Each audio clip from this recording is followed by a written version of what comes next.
Welcome, super friends, to the Fortress of Nerditude podcast, a safe place to talk about all things in nerd and pop culture. I'm Spencer Stapleton. I'm just a nerd that refuses to grow up. Thank you for joining me. This is episode 131. The podcast releases every Thursday morning. You can find the podcast on the website, FortumNerd.com. Links to iTunes, Google Music, Spotify, YouTube, Stitcher, and everywhere podcasts are available. Stop by and relax a while. If you like what you're hearing, hit that subscribe button and get the podcast automatically each and every week in your ear hole. Obviously, this is going to be a little bit of a different thing. I do not have a guest host, which is unusual to say the least. Usually I have someone lined up, but today is Memorial Day, and I was not able to line anyone up, being that it's a holiday, and so I'm going to go ahead just by myself this week, and we're going to see how it is. It's going to be a little bit new, but hopefully it's not going to be too jarring. Anyway, happy Memorial Day. I hope that as you listen to this on Thursday or Friday this upcoming weekend, that you had a good Memorial Day, that you were able to spend time with loved ones, that you were able to also remember why it is that we celebrate Memorial Day, and that is for all of the soldiers that have given their lives in the service of our country. If you happen to listen to this outside of the United States of America, I hope you had a wonderful Monday. Anyway, that being said, my weekend was really kind of a crazy weekend. I had the big Fallen Patriot ride for my motorcycle club, the Templar Knights, and we put on the event, and it was a wonderful event. It always is. Every year, year after year, it is a wonderful event. But it is a big, long day. I mean, we start very early in the morning to get to the location where we're going to start the ride and get prepped and get everything set up. And then for me personally, I sell all of the merchandise, and I sell raffle tickets and display things for the auction. And I'm just kind of an MC type. Like I'm just out there and whatnot, doing my thing, giving the spiel, getting people to buy raffle tickets, sometimes more raffle tickets than they probably intended to buy to begin with. But the idea is, though, is that the money we raise goes to a charity. Then from there, I usually take all the stuff down to our ending location. So I tear everything down at the starting location, and then I set everything up at the ending location with a few others, and then wait for the ride to come in. And then once the ride comes in and everyone is eating lunch, then I start doing the raffle and the auction. And I am not a professional auctioneer, but I make it funny, and I, some light quips and, comments and jokes here and there. But I do try to do my best. And then after that, we tear everything down, we clean up, and then I get to go home. I usually get home around 5 o'clock. So it's a big full day for me. But it's a wonderful day. It's an opportunity to honor a soldier that has lost his life in defense of the country, and then to also know that we're raising money to go for the Warriors for Freedom Foundation, which is a group that is dedicated to taking care of soldiers that have come back that are struggling with PTSD, struggling with, physical wounds, maybe loss of limbs, whatever it may be. Also, they help the families of these soldiers. It's just a great, wonderful organization, and one that I'm very proud that our motorcycle club is a part of. So that was my Saturday. We kind of did all that, and I was away from my family, and I have a really good, loving wife who takes care of things at home so I can go do that. And so a big thank you to Burita for letting me do that. And then Sunday was just kind of, a usual type of Sunday church, and then stay at home and just kind of relax. And then today, on Monday, which is Memorial Day here in the United States, I went and took the kids to swimming lessons this morning, and we did that, and then we went back to the pool later in the day when it opened up so we could actually swim as a family. And we did that, and then I used my Traeger today and had my mom and her husband over, and we made some hamburgers and some grilled onions and, toasted the buns. And then I also made some turkey wrapped bacon on it. And all of it turned out pretty well, I've got to say. It wasn't, mind-boggling type of food. It wasn't, pulled pork or, steak or ribs or anything like that, but just a good old-fashioned classic American hamburger. And, I guess we also did do some French fries on the Traeger with a little garlic rosemary kind of, sauce to kind of toss them in, which was actually quite tasty. I'll definitely have to kind of figure out how to make that work out a little bit better. They weren't as crunchy as I would have liked, but still pretty good.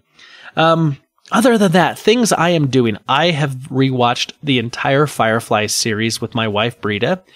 This like last week. I think maybe week and a half. We started it and watched the whole thing. And so I know we're going to now move on to the Serenity movie and kind of cap off a revisit of the wonderful series that Joss Whedon put out, which was Firefly. And I'm also rewatching some 30 Rock. I cannot get enough Liz Lemon and Jack Donaghy in my life. It's one of those things that I can always turn back to, along with things like Parks and Recreation and The Office, when I just need something that's fun, something I can laugh at. Also this week, I also finished the second season of Cobra Kai. And I gotta say, Super Friends, if you slept on this, and I really did on season 1, if you've slept on Cobra Kai, go give it a try. It really is a lot better than I thought it was going to be. And so I did that. So that was really kind of exciting to finish that up. And I'm looking forward to the next season, which I think won't be for like another year. So I may have to wait a bit on that. But that's kind of what I've been doing this last week/weekend. I've also been playing some more of the Game of Thrones living card game. Still really kind of bummed that Game of Thrones is over, but I do have the card game that I'm kind of getting back into, the second edition by Fantasy Flight Games, and that has been a lot of fun. So I kind of have that going on for me as well. But let's get to one of the things you're probably waiting on, Rebel Intelligence. And let's kill some Bothans together. What say you? I always have to let you know, many Bothans died to bring us this information. Rest in peace, you Bothans.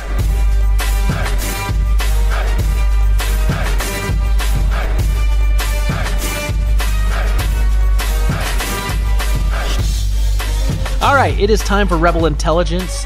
I've got all the things from around the verse that you're wanting to hear and know. And I'm going to start off right out of the gate with some more Game of Thrones related news. So obviously, if you've watched Game of Thrones or know anything about it, it is set on the books by George R.R. Martin, the Song of Ice and Fire series. The next book he has said is going to be entitled The Winds of Winter. It has been, 8 years since Dance with Dragons, his last and fifth book in the series, came out. And so now a lot of attention in the public is shifting to George R.R. Martin and questions of, when is his story going to finish? When is he going to finish the books? And interesting enough, New Zealand, Air New Zealand, the airline, has offered to fly George R.R. Martin to New Zealand so he can get some, we'll call it a workcation, some time away, some time to focus in and really just kind of dig into writing the book, maybe some inspiration, the beautiful scenery in New Zealand. Martin actually, funny enough, declined it and said, hey, I'm at a place where I really don't need someone to, give me a free airline, but if there's some up and coming writers that, you want to extend this offer to, he's like, I know some people who may not have as much money as me right now who, could use that kind of a thing. Give that to them. But then he did go on to say that he's coming back to New Zealand in 2020 to serve as a Toastmaster for an event, Worldcon, for the Hugo Awards. And he did say that he's promised that he would have a finally completed edition of The Winds of Winter to present. Now, there's no official date for Worldcon's Hugo Awards, but typically that seems to happen around August. And he said that if he doesn't have it done by then, that New Zealand has permission to permanently detain him, to basically arrest him and keep him there until he finishes the book. So I don't know if you want to take this as serious or just kind of tongue-in-cheek. I mean, I don't think he's really going to get quarantined and, be held in New Zealand. But I think that he's setting some sort of a date saying it's going to be done, or at least the manuscript will be done by August of 2020. Now, that sounds great to me. I am all for the idea of having a deadline which is obtainable. However, I know that he's set deadlines in the past that he has not met. So this also is, for me, kind of like take it with a grain of salt. This could be something that does happen, or then again, it's something that could not happen and it'll get pushed back. Whatever ends up being the case, at least if you're a fan of this series and you've read the books, or you haven't read the books and you're looking to get into them, there's something on paper that says he's going to try to finish the next book, the 6th book, by August of 2020. So take that for what it is. I'm hopeful that that's going to happen, but I'm not going to really hold my breath. Cautiously optimistic. That's the way I'll put it. Something else was announced this week that is, oh my goodness, like I am so ecstatic. So as you know, if you've listened to this podcast at all over the last couple of years, since its inception, anytime I talk about Star Wars movies, and new Star Wars movies in particular, I always say that there's a story that I want to hear told, and that is Star Wars Knights of the Old Republic. Well, now we're hearing rumors by Kathleen Kennedy herself. She said a little while ago that there was something happening, something was in development. But now BuzzFeed is reporting that, and I'm going to screw this name up, that Laeta Kalogridis, the woman who wrote Alita Battle Angel and is also writing one of the upcoming Avatar sequels, is close to finishing a script for a potential Knights of the Old Republic trilogy of movies. Lucasfilm isn't confirming anything yet, but the fact that BuzzFeed is reporting this and Kathleen Kennedy confirms something was in development is interesting to know. If this is true, Kalogridis will be the second woman to write a Star Wars movie after Lee Brackett, who co-wrote Empire Strikes Back with Lawrence Kasdan.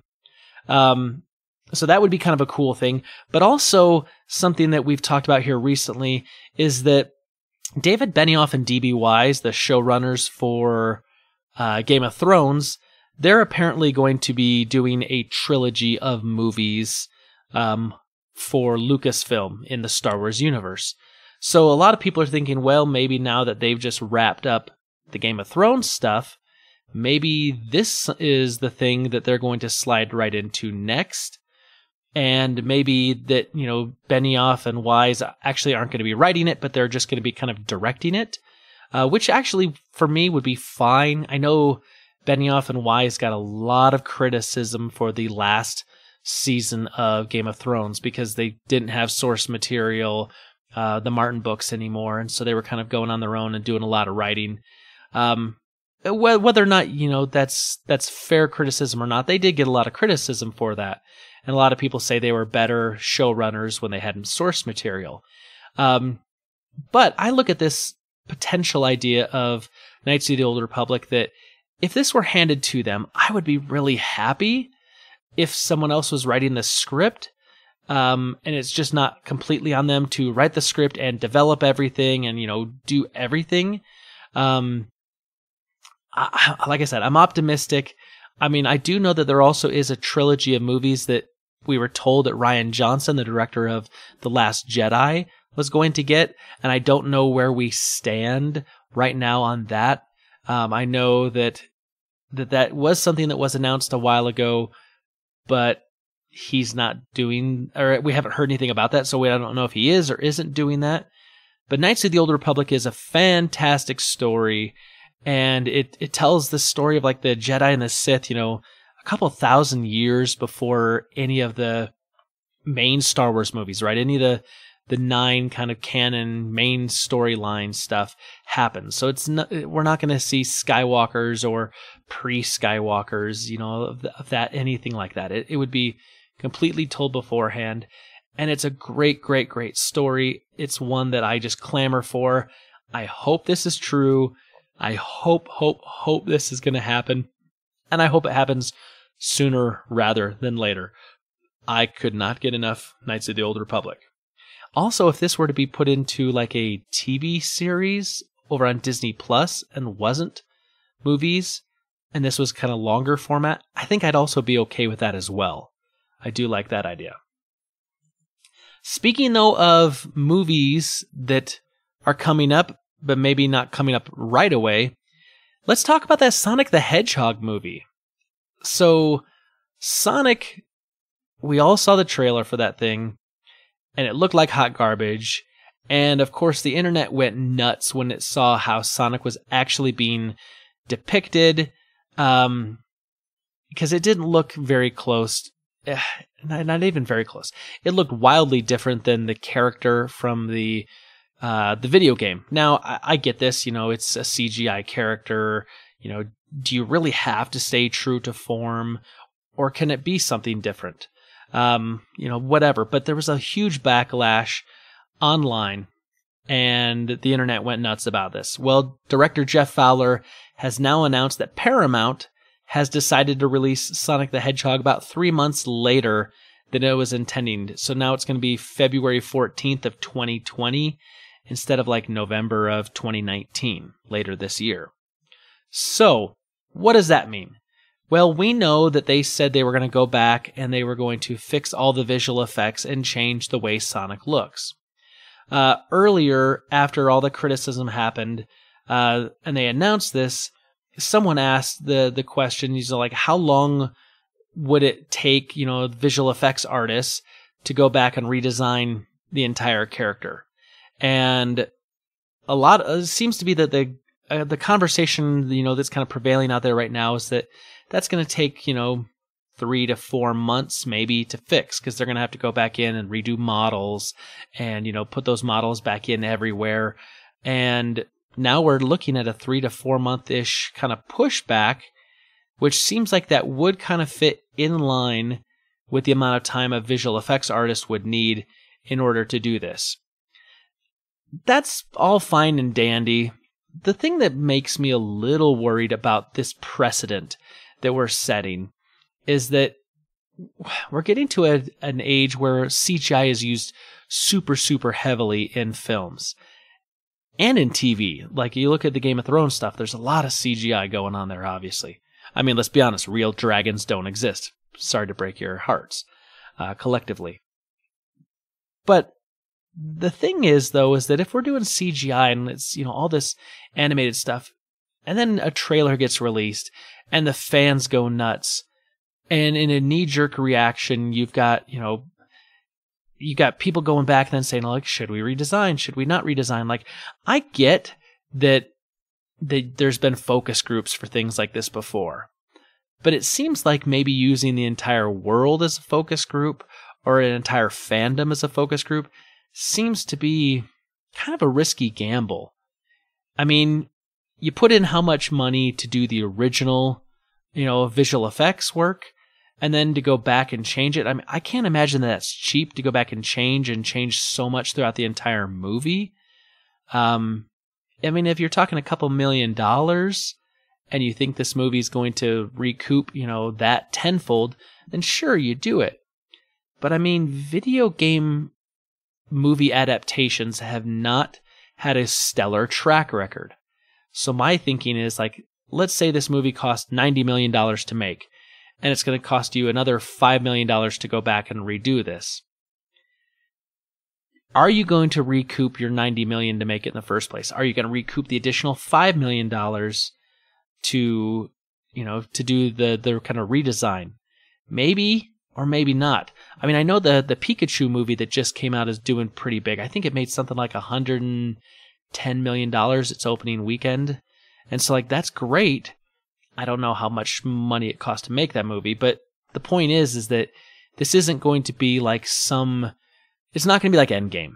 Sonic the Hedgehog is not going to be like Endgame in the fact that, there was this huge buildup, and you got people that have never seen Marvel movies before but saw Infinity War because they heard it was big, and then Endgame because, they knew it was going to be the ending to this big story, and people are going to be drawn in from kind of all over nerd and pop culture.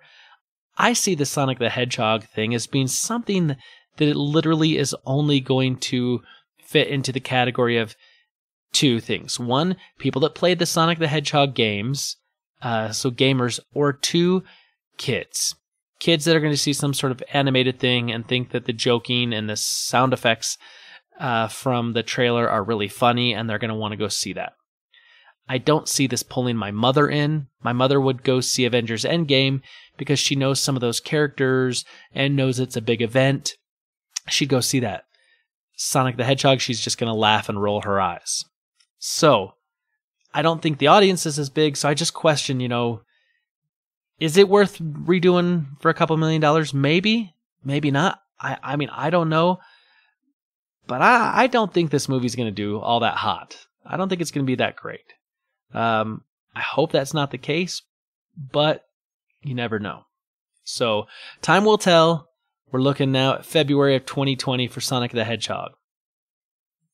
All right, so in the category of movies that we don't want to see be remade with different actors, I think everyone can agree that Indiana Jones is one of those movie franchises that Harrison Ford is just Indy.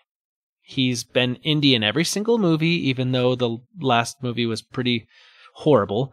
But he defines Indiana Jones. Like, that is him. And someone recently was asking him on the Today Show, who he'd like to see replace him as Indiana Jones. Meaning, like, hey, the franchise isn't going to die. They're going to keep going on once you're gone. And he says, basically, when Indy's gone, I'm gone. Like, nobody's going to be Indiana Jones. Do you get it? And he says, I'm Indiana Jones. When I'm gone, he's gone. It's easy. And then he says, this is a hell of a way to tell Chris Pine this. I'm sorry, man. Which is interesting because that's a very specific comment. I get what he's saying, right? He's saying, like, I'm Indiana Jones. There's not going to be any other Indiana Jones. He is me. But then to specifically call out Chris Pine. So I don't know if that's something that where Harrison Ford knows something specifically. Like maybe Chris Pine is being talked to or maybe being talked about as a potential replacement for Indy. Or if this is just something like he's saying, like, hey, Chris Pine has reprised roles for other people, like William Shatner's role as Captain Kirk. Chris Pine played in the movies when they rebooted in 2009. So I don't know if maybe that's kind of what he's saying, but it is kind of interesting though that he specifically dropped his name and his name only. And I only know that the only reason I guess I think that's very interesting specifically is because Harrison Ford likes to play the curmudgeon, and sometimes, whether he truly does or not, he appears to forget his co-stars' names from time to time. And so to hear him just say, like, Chris Pine, I mean, it seems oddly specific. Do I think Chris Pine could make a great Indiana Jones? Yes, I do. Would I want to see anyone else as Indiana Jones? No, I don't. If I'm just being honest, I think that's one of those things where I think we can move on.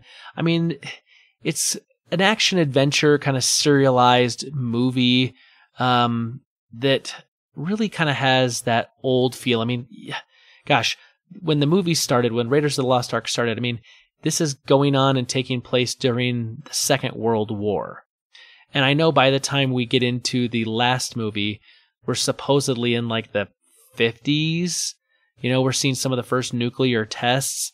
At this point, if you jump Indiana like way up in time and bring him to current time, like he would be dead. So everything's got to be a period piece in a sense. Like it's got to be, a story set back in time.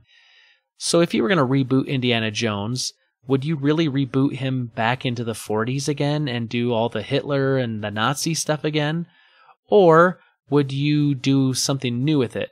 I think you'd have to do something new with it. But then, does that really make him Indiana Jones? I mean, this kind of old school, former Boy Scout who turned archaeologist, who turned adventurer.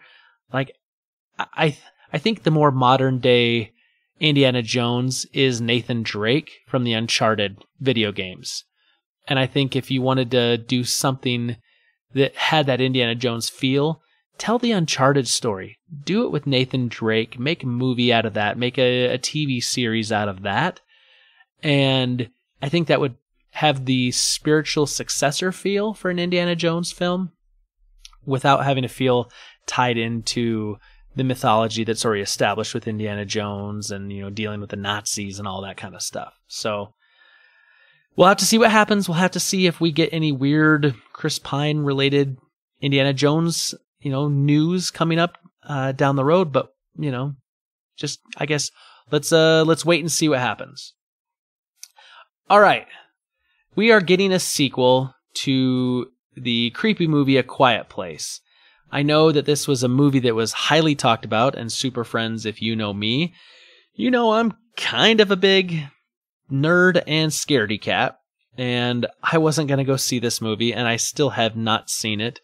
I've heard a lot of good things, and I've been told that it's not so scary, but, I'm a scaredy cat, what can I say? But apparently there was a release date for May 15th that's now being scheduled to hit theaters of March 20th, 2020, which is about 2 months ahead of schedule. John Krasinski is going to return to direct the film. Emily Blunt's going to return to star in it. Also, it's going to have Millicent Simmons, Noah Jupe reprising their roles, and Cillian Murphy joining up as well. It looked like, since probably due to some of the shifting around of the Sonic the Hedgehog movie, that this caused the opening slot, with some other things. And so that's kind of maybe one of the reasons why the schedule was kind of changed around a little bit. But if you were a big fan of the first movie, this is, from what I've read, this looks like this is going to be a really good sequel, and you should mark it on your calendars for March of 2020. And you can get a little more of The Quiet Place. All right, last week we had an episode, and Brita was on with me. We talked about the Game of Thrones. We talked about the final season, the finale. We talked a little bit about the books. And I asked a question to you, Super Friends. I said, what is the next big thing now that Game of Thrones is over? What is the next big thing that you want to see? What are you looking forward to? And we got some answers, and so I'm going to start with them over on the email. And this is Peter Christensen, and you can always respond at fortofnerd@gmail.com for a long-form response.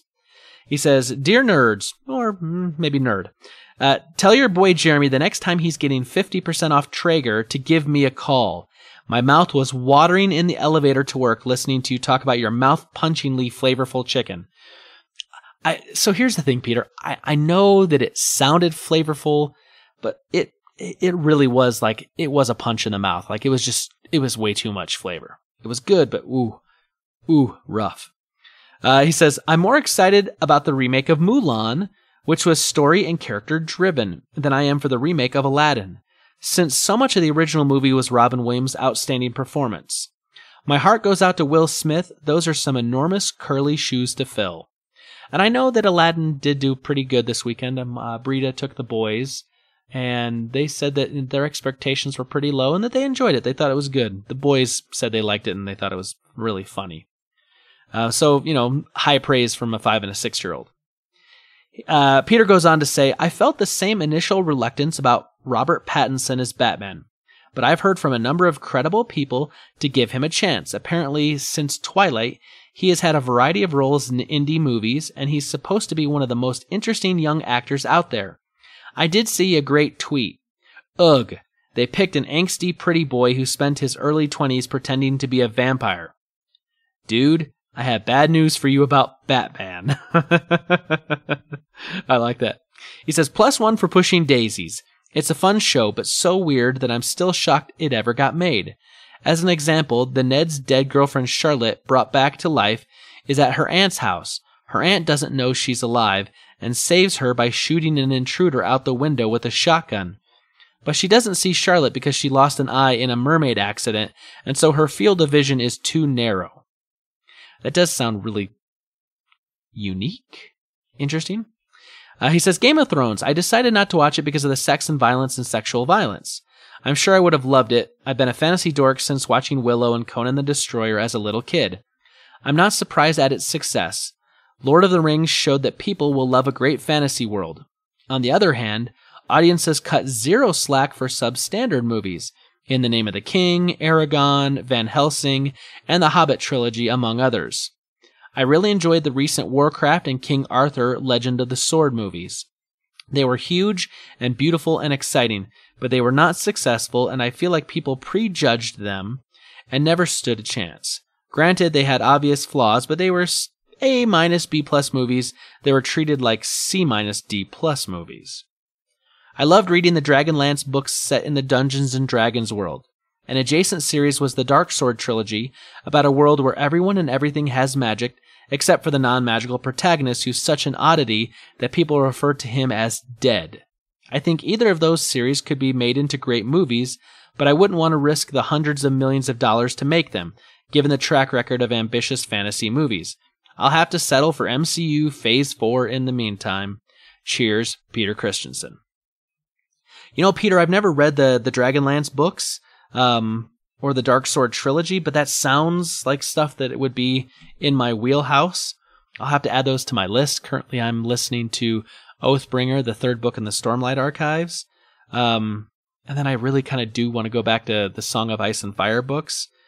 But Dragonlance and Dark Sword trilogy, yeah, I'm going to add those to my list. All right, we don't have any answers on Facebook, so we're going to go straight over to Twitter. And over at Twitter, we've got Eric Plunk at Eric Plunk.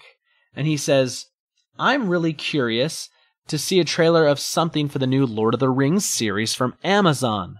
The long-form storytelling method that a TV series brings could really do the books justice. Eric, I'm with you. I'm really, really looking forward to something to wet my whistle for the new series for Amazon. Although, I don't know that they're going to be doing stuff from the books. I think this is all going to happen earlier in the Second Age. I think we're going to get a lot of the Second Age of that realm of Middle-earth. I don't think it's going to be a retreading of the books. Let's go on. Rich Turpin at Turpin Rich says, I'm hoping this Knights of the Old Republic series pans out. The Mandalorian looks great as well, and I need to get Disney's streaming service in November, or whenever, either way, which I believe is November 11th. $7 a month. Get it. Tim Paulin basically posts a little gif of Chris Farley from Tommy Boy where he just says, no idea. And that's okay. Sometimes, Tim, I think the best things are when you're surprised by something. And for me, that was like Stranger Things. Like something like that wasn't even on my radar. And then it came out and bam, it was like, oh, that was everywhere. And I loved it. And so sometimes, yeah, not having an idea and something just kind of smacking you upside the head is a good thing. Network-newbie at dspin67 says, Spider-Man Far From Home and Godzilla. I'm assuming he means Godzilla King of Monsters. Man, D-Spin, I'm with you. Both of those look so good. Yeah, I need to go get tickets for both of those early. I want to make sure I get really good seats because Spider-Man Far From Home is Spider-Man, man. Spider-Man's just one of my favorite comic book characters. And even though I haven't seen like the last two Godzilla movies, this one looks so good that it's got me really, really intrigued. So I'm going to have to go take a look at that as well. Okay, going over to Instagram. Jason Both Photography says, I'm looking forward to the next season of Stranger Things and Jack Ryan. Now, let me tell you, Jason, I think that those are both amazing answers. I love, love, love Stranger Things, and I can't wait till the 4th of July for that to come out. And then on top of that, yes, the Jack Ryan series that came on Amazon, I loved it. It felt like a retelling in a way of things from that whole book series with that character. I felt like they nailed Jack Ryan as an analyst really, really well. And I don't see how they are not going to continue on with this because I think it was excellent. And I'm pretty sure it made, got a lot of downloads. So it probably made pretty decent money for Amazon. So yes, get me some more of that. So you can always get us on Instagram, we're Fort of Nerd. Twitter, we're at Fort of Nerd. Facebook, we're facebook.com/Fort of Nerd. So all the usual places. You also can leave us a voicemail, 801-477-7687. And I will read your emails. I will read your texts, your tweets, your Instagrams, and we will listen to the voicemails that you leave us as well. Okay, so Super Friends, here's what I need you to do for me this week. 1, go to iTunes, leave a review, leave a rating. It helps. It gets the podcast on lists. It gets more eyeballs on the podcast, and more eyeballs on the podcast hopefully translates into ear holes on the podcast. Ear holes on the podcast? That sounds weird. You know what I mean. People listening to the podcast, getting more friends to become super friends. Also, just tell a friend. I think that's the easiest way. If you like what you hear week in and week out, tell a friend. Let them know. Help grow the show a little bit. Also, if you're interested in becoming a guest host and you want to come on, you can always message me directly and we can talk about that. Because this is kind of a new thing, and Super Friends, you'll have to let me know what you think. But kind of going it alone's a little different, and I enjoy talking to people. That's part of the fun of the podcast. So this week, even though it's just me, I kind of thought for the discussion topic, we would talk about you and me, Super Friends, just the two of us, because that's all there is here, just you and I. We're going to talk about 2 trailers that came out this last week. So the first one I want to talk about is the new trailer that's for the Star Trek series Picard. We know this is going to be on CBS All Access, but they released a teaser trailer that's like maybe about 1:15 minute and 20 seconds. And it's interesting because I want Star Trek, and I want Star Trek to be Star Trek, but this feels more of a kind of a, I don't know, cerebral experiment. Like this, looking at this, it's going to be more about like what has happened to Jean-Luc Picard, what has driven him to leave Starfleet. Because in this teaser trailer, Jean-Luc Picard is not Starfleet. He is not with Starfleet. He is not, on a ship somewhere or on a space station. He is back on Earth in France in his vineyard that he always wanted to have, and, raising grapes and making wine. He's got a Chateau Picard. And you see like a man kind of walking through this vineyard, and there's this voiceover, and the voiceover saying things like, you were the man who, led us to, our greatest victory. You were the man that did this. You were the admiral, who, shepherded blah, blah, blah. It's like, so what happened? Why did you leave Starfleet? Why did you abandon everything that Starfleet stood for? And then at the end, you kind of see just a picture of, like a shot of Jean-Luc Picard. And obviously he looks a lot older. Alex Kurtzman, the showrunner, like I said, has said that this is going to be a psychological exploration of Jean-Luc Picard. And so my guess is that we're going to be looking at a series that's going to start off with, this man that we've known for many, many years, and he's going to be in a different place. He's going to have this, very dystopian outlook on the future and on Starfleet and the galaxy as a whole. And it's going to be, what events break down, what events transpire. They're going to help kind of rope him back in and kind of pull him to a place where we can watch him transfer from being kind of maybe pessimistic back to optimistic again, and maybe even hopeful. That to me would feel like something that would be very Star Trek, very much in the spirit of what Gene Roddenberry had in mind for kind of his utopian of what Star Trek was. To take things that are dark and, difficult maybe to deal with and find ways to, transform them into, this kind of perfect, ideal, optimistic, utopian future. And we're going to see a Jean-Luc Picard 18 years after Star Trek Nemesis, after he's abandoned, his admiralty, and he's just, making wine. And what's going to bring him back? What's that going to be? I don't know. I have no kind of clue what that's going to be. I do know it's going to be on CBS All Access. I know it's going to be included in Amazon Prime. I'm guessing the Amazon Prime, though, is going to be for international. I don't think it's going to be here in the States because I think they're going to want it to be, behind the CBS All Access paywall. Initially, I thought the idea of bringing back Jean-Luc Picard was, just okay. This, I want to say that I'm a little hesitant only in the fact that I think they're going to have to put a really good cast around him, and they're going to have to put people around him that are going to be convincing, because obviously Patrick Stewart's a lot older, and there's going to be, he's not going to be running around like he did during the Next Generation, which still he didn't do a ton of the away mission running around business. I mean, that was a lot of Will Riker. But still, he did a lot. He was involved in a lot of things. So I'm really curious to see how they're going to kind of ride around that. So he's not kind of the swashbuckling kind of captain, former captain, admiral type of thing, but, more of the, a man in his, retirement years and how he's going to be drawn back in. So I'm cautiously optimistic about this. I want it to be excellent. Star Trek Discovery has taught me that, I can expect good things. And so I'm definitely going to be, giving this a watch.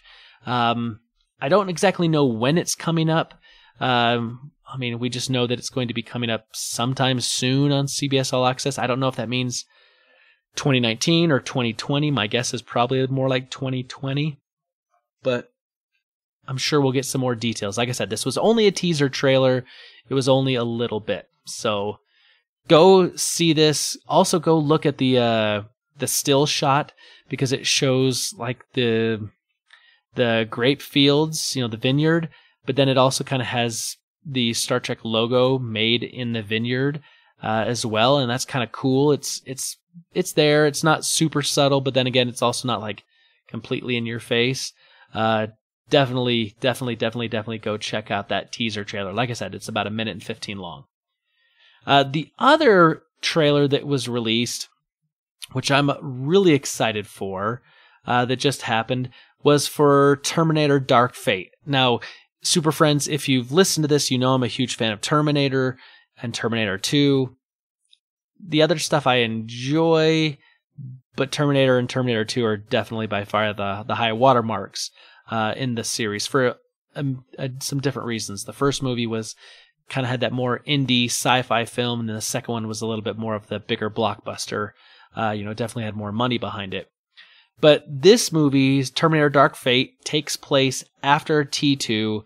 Basically, this is James Cameron coming back in, and we're now acting like all the other films: Terminator Genesis, Terminator Salvation, Terminator 3, Terminator The Sarah Connor Chronicles, that none of that stuff really exists. That this is a direct sequel to Terminator 2, and even though it's the 6th film. But this trailer is about 2.5 minutes long. So we see that there's a new Terminator. This is being played by Gabriel Luna. And I don't know what it is, what he does, but somehow he makes some sort of like a copy of himself. There's a scene in there where like he is being shot through like a window, and like the metal version of the Terminator stays in the truck, but like his kind of skin kind of like morphs off of him and then like appears on the hood, and then that's able to jump. So I don't know if it's like doing some sort of like copy replication thing, but it's some sort of new ability that this Terminator has. And this Terminator is, chasing after this new character played by Natalie Reyes. I don't know the name of the character, but it's chasing after this person. And of course, this person, Natalie, played by Natalie Reyes, is being protected by another Terminator, which is Mackenzie, who's played by Mackenzie Davis. Mackenzie Davis, I know her really well from *Halt and Catch Fire*, the AMC TV show, which she was excellent in. She's playing a Terminator that it looks like, from the clip, it looks like she thinks she's actually human. So she's basically kind of playing the role that Arnold Schwarzenegger played in Terminator 2, where a Terminator is, protecting the human.